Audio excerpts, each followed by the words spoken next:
ni Zaib tena. So the love was meant for two beautiful hearts, but nowadays watu wanaichukulia ka fun game.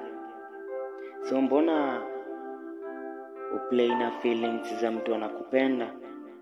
Na pia, dear girl child, your vagina was not meant to prove you're worthy to someone. Usipatie someone respect ambaye hakurespect.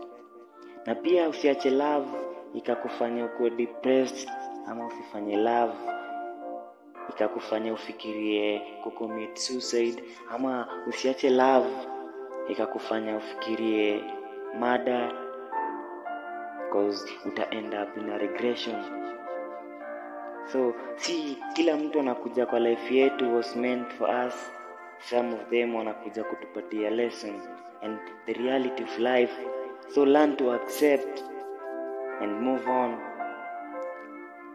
Sin of love.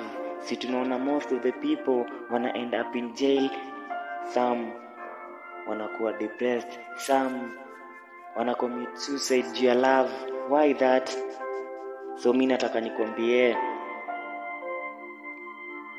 God alikucreate na akakuleta kwa hii world, but hakukuleta kwa hii world ufanye vitu za ujinga.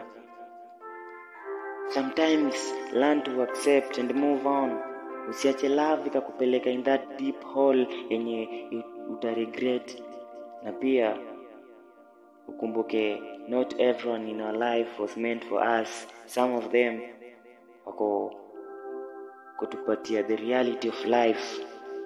Don't give all of your heart to someone I exist na hati yako. So ni vizuri kumove on mapema. So pia kuna sure na trust, kama uko sure na mpoa wako. So nowadays love imegeuzwa kuwa short and brief ka breaking news. No one is serious. Ni ile sex game ndo wanadai. After that there is no love anymore. Na pia usikuwa toy game unachezewa kama kandanda. You squeeze youth ni wagonjwa huku nje na disease is real.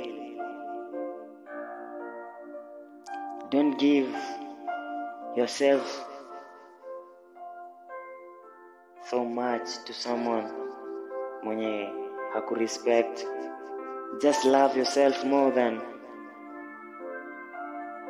the person, because ule unadhani ni wa yours akona wake.